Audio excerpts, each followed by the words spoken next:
അസ്സലാമു അലൈക്കും വറഹ്മത്തുള്ളാഹി വബറകാതുഹു. ബിസ്മില്ലാഹിർ റഹ്മാനിർ റഹീം. അൽഹംദുലില്ലാഹി റബ്ബിൽ ആലമീൻ. അല്ലാഹുമ്മ സ്വല്ലി അലാ സയ്യിദിനാ മുഹമ്മദിൻ വഅലാ ആലിഹി വസഹ്ബിഹി വസല്ലം.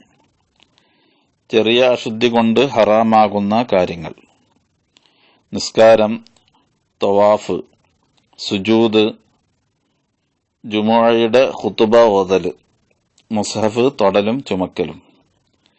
ഇത്തരം കാര്യങ്ങളൊക്കെ ചെറിയ അശുദ്ധിക്കാരന് ഹറാമാണ്.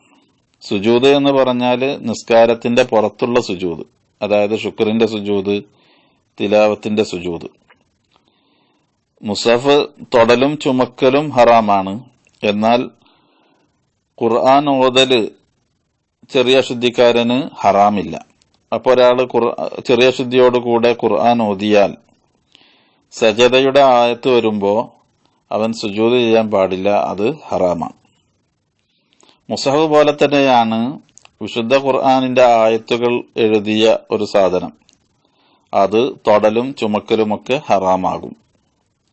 എന്നാൽ മുസ്ഹഫാകുമ്പോൾ അതെപ്പോഴും ഏത് സന്ദർഭത്തിലും തൊടലും ചുമക്കലും ഹറാമാണ്.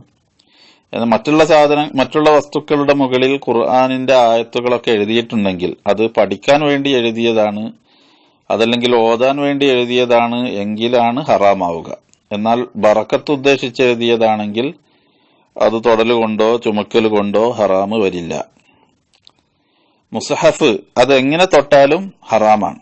അതായത് കയ്യുമ്മേല് ഒരു കവർ ഇട്ടിട്ട്, ഗ്ലൗസോ മറ്റോ ഇട്ടിട്ടാണ് മുസ്ഹഫ് തൊട്ടത്, എന്നാലും ഹറാമ് തന്നെയാണ്. അതുപോലെ തന്നെ മുസ്ഹഫിന്റെ പുറം ചട്ട, അതിന്റെ ഉള്ളിൽ തന്നെ എഴുത്തില്ലാത്ത ഭാഗങ്ങൾ, ഇതൊക്കെ തൊടലും ചുമക്കലുമൊന്നും പാടില്ല, ഒക്കെ ഹറാമാണ്. മുസ്ഹഫ് അത് സൂക്ഷിക്കാൻ വേണ്ടി തയ്യാറാക്കിയ ഒരു പെട്ടിയോ പാത്രമോ ഒക്കെ ഉണ്ടെങ്കിൽ, അതിന്റെ ഉള്ളിൽ മുസ്ഹഫ് ഉണ്ടെങ്കിൽ അത് ആ പെട്ടിമേലോ ആ കവർമേലൊക്കെ തൊടല് ഹറാമാണ്. എന്നാൽ അതിനുള്ളിൽ ഈ മുസ്ഹഫ് ഇല്ലെങ്കിൽ പിന്നെ അതുമ്മ തൊടുന്ന ആ കവർമേലൊക്കെ തൊടുന്നത് കൊണ്ട് വിരോധവും ഇല്ല. മുസ്ഹഫ് മറ്റ് സാധനങ്ങളോട് കൂടെ ചുമന്നു കൊണ്ടുപോകുന്നത് ഹറാമല്ല. അതായത് മുസ്ഹഫാണെന്നുള്ള ഉദ്ദേശമില്ലാതെ കുറെ ചരക്കുകൾ ഒന്നിച്ച് കൊണ്ടുപോകുമ്പോൾ അതിന്റെ കൂട്ടത്തിൽ ഒരു മുസ്ഹഫും വെക്കൽ കൊണ്ട് എന്തില്ല, ഹറാമില്ല. അതുപോലെ തന്നെ തഫ്സീർ, ഖുർആനിലെ അക്ഷരങ്ങളെക്കാൾ കൂടുതൽ ഉള്ള തഫ്സീറുകളുള്ള തഫ്സീർ ഗ്രന്ഥങ്ങൾ, ആ ഗ്രന്ഥങ്ങൾ ചുമന്നു കൊണ്ടുപോകുന്നത് കൊണ്ടും അശുദ്ധിക്കാരന് വിരോധം ഇല്ല. വകതിരിവുള്ള ചെറിയ കുട്ടികൾ അവർ അശുദ്ധിക്കാരാണെങ്കിലും അവർക്ക് പഠിക്കാൻ വേണ്ടി മുസ്ഹഫ് ചുമക്കുകയും അതുപോലെ തന്നെ തൊടുകയും പഠനശാലയിലേക്ക്, മദ്രസയിലേക്കും മറ്റും കൊണ്ടുപോവുകയും ചെയ്യാം, അതിന് വിരോധമില്ല. പഠിക്കാൻ വേണ്ടി മാത്രം കേട്ടോ. ചില സ്ഥലങ്ങളിലൊക്കെ ആളുകള് ചിലപ്പോഴൊക്കെ ഈ കുട്ടികളെ ഉപയോഗിച്ചിട്ട് മുസ്ഹഫ് മാറ്റിവെപ്പിക്കാറുണ്ട്. അതൊക്കെ ഹറാമാണ്.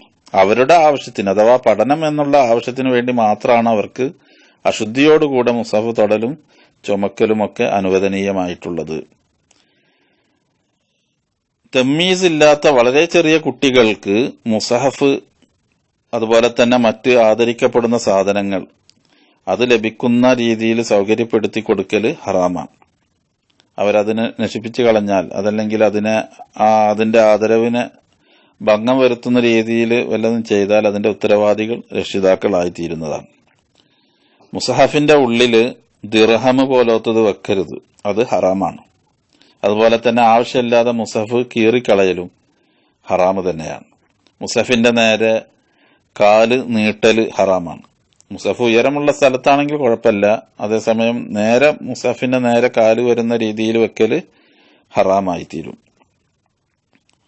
മുസ്ഹഫ്, വിശുദ്ധ ഖുർആനിന്റെ ആയത്തുകൾ അറബി അല്ലാത്ത ഭാഷയിൽ എഴുതരുത്, അത് ഹറാമാണ്. അതുപോലെ തന്നെ അത് വായിക്കാനും പാടില്ല. കാരണം ഖുർആനിന്റെ അക്ഷരങ്ങൾ അറബിയിലായാൽ മാത്രമേ അത് സ്വഹിയായ രീതിയിൽ ഉച്ചരിക്കാൻ നമുക്ക് കഴിയൂ. അതുകൊണ്ട് തന്നെ അനറബി ഭാഷയിലുള്ള ഖുർആൻ സൂക്തങ്ങൾ അത് നാം എഴുതാനും പാടില്ല, വായിക്കാനും പാടില്ല. ഖുർആൻ എഴുതിയ കടലാസോ മറ്റോ വിഴുങ്ങരുത്, അത് ഹറാമാണ്. കാരണം വിഴുങ്ങുമ്പോൾ ഉള്ളിലേക്ക്, നജസിലേക്കാണ് ആ അക്ഷരങ്ങൾ എത്തിച്ചേരുക. എന്നാൽ ഷിഫായിന് വേണ്ടി, രോഗശമനത്തിന് വേണ്ടിയും മറ്റുമൊക്കെ പ്ലേറ്റിലോ മറ്റോ വിശുദ്ധ ഖുർആനിന്റെ അക്ഷരങ്ങൾ എഴുതിയിട്ട് മായ്ച്ച് കുടിക്കുന്ന ഒരു സമ്പ്രദായം ഉണ്ടല്ലോ, അതിന് വിരോധമില്ല. മുസ്ഹഫ് കാണുമ്പോൾ അല്ലെങ്കിൽ ഒരാൾ മുസ്ഹഫുമായി വരുന്നത് കാണുമ്പോൾ അയാൾക്ക് വേണ്ടി എഴുന്നേറ്റ് നിൽക്കല് സുന്നത്തുണ്ട്. ഒരു ആലിമിനെ കണ്ടാൽ എഴുന്നേറ്റ് നിൽക്കല് സുന്നത്തായതുപോലെ ഈ മുസ്ഹഫിന് വേണ്ടിയും എഴുന്നേറ്റ് നിൽക്കല് സുന്നത്താണ്. മുസ്ഹഫ് കരിച്ചു കളയല് കറാഹത്താണ്. എന്നാൽ മറ്റ് മാർഗമില്ലെങ്കിൽ, മുസ്ഹഫിനെ സംരക്ഷിക്കാൻ മറ്റ് മാർഗമില്ലെങ്കിൽ നാം കരിക്കുന്നത് കൊണ്ട് വിരോധമല്ല.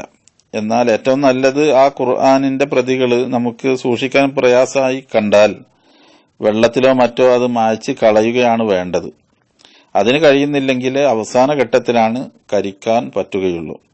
ഏതായിരുന്നാലും വിശുദ്ധ ഖുർആനിനെ അതർഹിക്കുന്ന ആദരവുകളോടുകൂടെ തന്നെ സംരക്ഷിക്കാൻ നാം ഒക്കെ ശ്രദ്ധിക്കണം. അള്ളാഹു നമുക്ക് തൗഫീഖ് ചെയ്യട്ടെ. അസ്സലാമു അലൈക്കും വറഹ്മത്തുള്ളാഹി.